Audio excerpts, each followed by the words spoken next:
Yeah, I had Red Dawn. I was cast on a Friday. I got a phone call, and then the Saturday I was cast as Thor.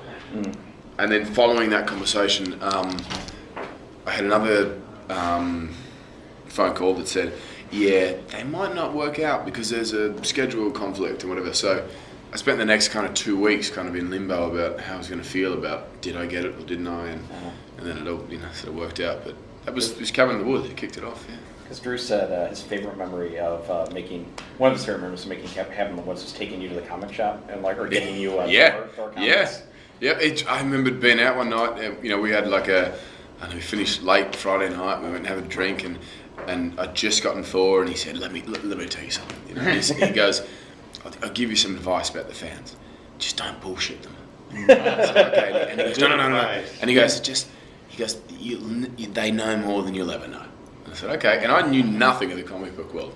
And this was one of those sort of heartfelt kind of, 2 in the morning, 3 in the morning kind of conversations, you know. But it was true. I learned that. It was just like, the guys who read those comic books and know that world know more about it than you do. And it was nice to kind of start on that foot. I went, oh, okay, there's that kind of audience out there watching. What about Joss? Joss worked on the movie too, and now you're back there. Did you? It's nuts, yeah. Well, Joss actually called Ken because my little brother was auditioning, and it was like the Hollywood Reporter brought out this article about the 4 guys that were up for Thor, and my little brother and 3 other guys, and Joss and Drew were on set like, what the fuck's going on? You're Thor, man. Why aren't you auditioning for this? And I was like, oh, no, and then none of them got it, and then so Joss called Ken Branagh and said, look, I'm working with Chris, you should see the guy, and Joss was a huge fan of Ken, and Ken was a big fan of him, and so I kind of, slipped in the middle somewhere and got back in the room, and then it all came full circle. Yeah. When I was shooting Thor, Joss came on set, and I was like, what the hell are you doing here? And he's like, I'm meeting on Avengers. And I was like, Avengers? Hang on, that's, so far down the track yet. That's how far ahead they'd planned, and it all worked. We were just talking about Hunger Games versus Avengers. What's going to do the most box office? What's your prediction? I mean, obviously the film's the highest grossing non-sequel of all time. It's a pretty big bar to reach, Yeah, but you have a Hulk. We have a Hulk. As Downey says, we have the Hulk. It's good for all of us, though. I mean, we all know that it's less and it's more difficult to predict sort of any sort of box office success or work, or the formula to it. And anytime something works and people come back to the theatre, it's a huge plus for everyone in this business. And that was certainly, we had a trailer in front of that film, so that was a a good thumbs up for us. And God, if we're anywhere near that, it's a huge thing. It seemed it's funny. You talk about how busy you've been since Cabin sort of started off. Yeah. From Thor to Snow White, now back to Thor, and then now you're doing Ron Howard, then you're back to Thor. Is Thor sort of become this glove for you that sort of you slip into, or is it still difficult to? It is a bit. It's funny. I spent probably the most time thinking about the first Thor. Yeah. Because it was the origin of it all, and then Avengers. I kind of thought, oh yeah, I've played this before, and this will be easy. And that was the mistake I made. I think I walked on that set the first day and was like a bit rattled by that group and everyone, and thought, oh, shit, hang on, wait a second, I'm in a red cape and this feels kind of ridiculous. And it didn't feel as comfortable as I did in my own, film. But pretty fast it kind of fell into place. But yeah, I mean, it's been the catalyst for all this stuff, and jump, into Snow White was straight after Thor, and that was, that was great. And then I just finished Ron Howard's film, the race film, and it was it's funny. It's been, I catch myself thinking, Jesus, am I like some sort of athlete, because I've been going up and down in weight for the last few years more than I've ever done. It's like, put on muscle, now strip it off, and so it's sort of finding that balance between, you get so much, you get caught in putting on the weight or losing the weight or whatever, and you think, I've got a film to perform here or act, and I was thankful. I mean, Rush was fantastic. As I said, I just finished it last week, and it was great to, the sort of, characters and the storyline be sort of the strength, not the sort of concept of it all. Yeah. You know, it was nice to have a simpler sort of approach to everything. You know, I mean, it was all based in reality, obviously, and based on, you know, real guys who existed, and it was that was a lot of fun. Yeah, it's a resource of real human beings to kind of look at, and you know, I met so many people who knew him, and it was great. Cool. You know, being, I don't want to say how I'll say it, being locked into like Thor, and then like, you know, having like, you know, this doing the movie star thing, and then, you know, does that ever overwhelm what it was you wanted out of acting in the first place, or I mean, how do you kind of approach that? I mean, I remember in high school when I first started thinking about, you know, or talking about being an actor, it was like, you know, I'm going to Hollywood. That was sort of my, you know, my thing, and it was just because I loved those kind of films. You know, as a kid, I loved that sort of films that took me to another place or another universe, and sort of, you know, that vivid sort of concept that took me out of, you know, reality and transferred me to, you know, somewhere else. And that was, I mean, even now, I look at this film, and, you know, the first time I saw it was when the visual effects weren't finished, and seeing it last night when they were finished, and both times, you know, I felt like a kid again.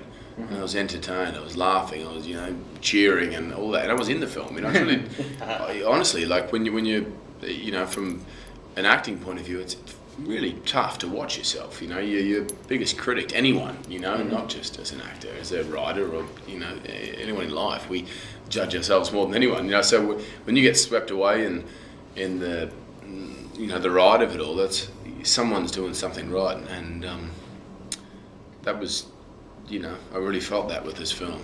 Did your fight with the Hulk turn out like you thought it would?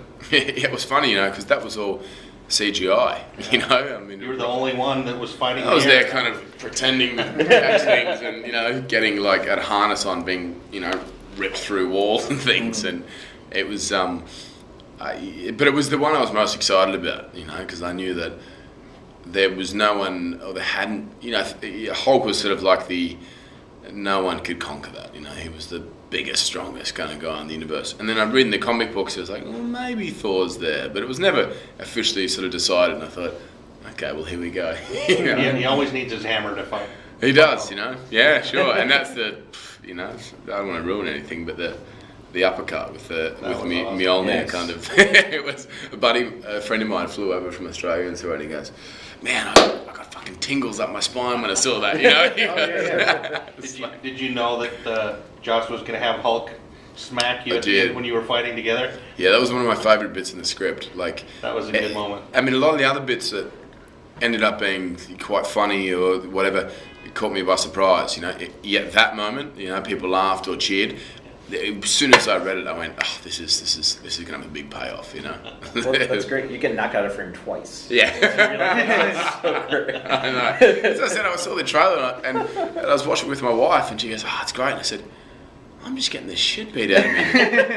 this whole trailer, like, you know, there's a shot of Iron Man kind of, you know, smashing me down. Then there's a shot of me hitting Captain America's shield and being blown into the background, you know, and then the Hulk, and it's like I'm the rag doll of this thing. You know? Well, I'm sure you're gonna get a chance to kick some more ass in the second Thor, and you always get asked about it. Like, what's the schedule like on that? When are you starting? Have you read the script? What do you think? I haven't read a script yet. We start shooting in August, and I met with Alan Taylor a couple of months ago, and Natalie Portman and I and Alan and, you know, the couple of Marvel guys, and it was hugely exciting. You know, I mean, Ken did such a wonderful job, and scheduling and what have you. You know, he didn't end up doing this one, but I'm a big fan of the Game of Thrones series, which is, you know, I mean, that was what Alan's latest work, and I think that's what is exciting about the second one, is making it sort of more tangible and having a sort of you know, more organic feel to Asgard and that world. You know, I think if the science fiction element to Thor the danger is it falls a little bit sort of into the world of it's tough to relate to, you know, whereas I think, you know, like big waterfalls and sort of mountains and that sort of Viking influence where the Norse mythology kind of grew from, having that in Asgard is going to make it all the more special, and that's what Alan wants to bring to it. I think that would be the new aspect to this one. Awesome. Last question, you guys. You know, having worked with, you know, seeing the way that Downey has really, in a way, seized control of like Iron Man and the character, and that, you know, he's got ideas. Like, he knows how he wants to drive this character forward. I mean, do you take anything from that? Do you see, like, do you want that level of control, or do you want a measure of control over how Thor is portrayed in the future? Yeah, I mean, I think that's what we all want, some sort of control, you know, whether or not we ever achieve that. I mean, Downey, very early on when I got cast as Thor, they brought me onto the set of Iron Man. And I remember walking on, you know, in just tracksuit pants and a t-shirt and seeing Downey there in the Iron Man costume. And knowing that Avengers was coming up and just thinking, oh, how am I going to pull Thor off? And how the hell am I going to stand opposite this guy and do this, you know? But he was, you know, he was great. He gave me some great advice about what an opportunity that we were all involved in. It wasn't directed, you know, at me. It was himself. He was talking the group, you know. He knew Captain America was coming, Thor, Iron Man, and he said, you know, we're part of something special, and this is, you know, it's going to be a hell of a lot of fun. And that's it, you know. I think you gotta enjoy the process, you know. It's if you focus too much on sort of what's the result of it all, you know, you're not right in the middle of it, you know, to sound cliche, but in the moment of it all, you know.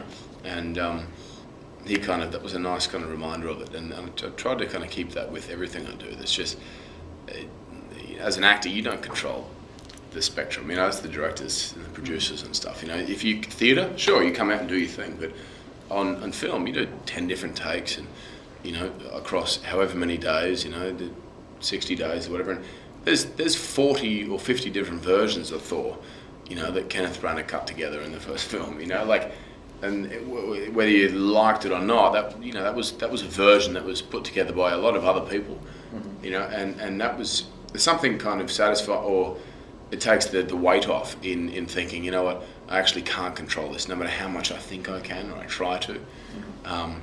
There's some comfort in kind of letting go with it. And especially walking onto a set like this with an ensemble like that, it's like, good, we can share this weight, you know. And although the finger gets pointed at individuals, whether director, writer, you know, actor, whatever, it's a team effort, you know, work or fail, you know. So. Cool. Thank you so much. All right, Thank you. Cheers. Congratulations. Thanks, buddy. Thanks. Thanks a lot. Thanks, buddy. My goodies. Yeah, good. Thanks a lot. Thanks, mate.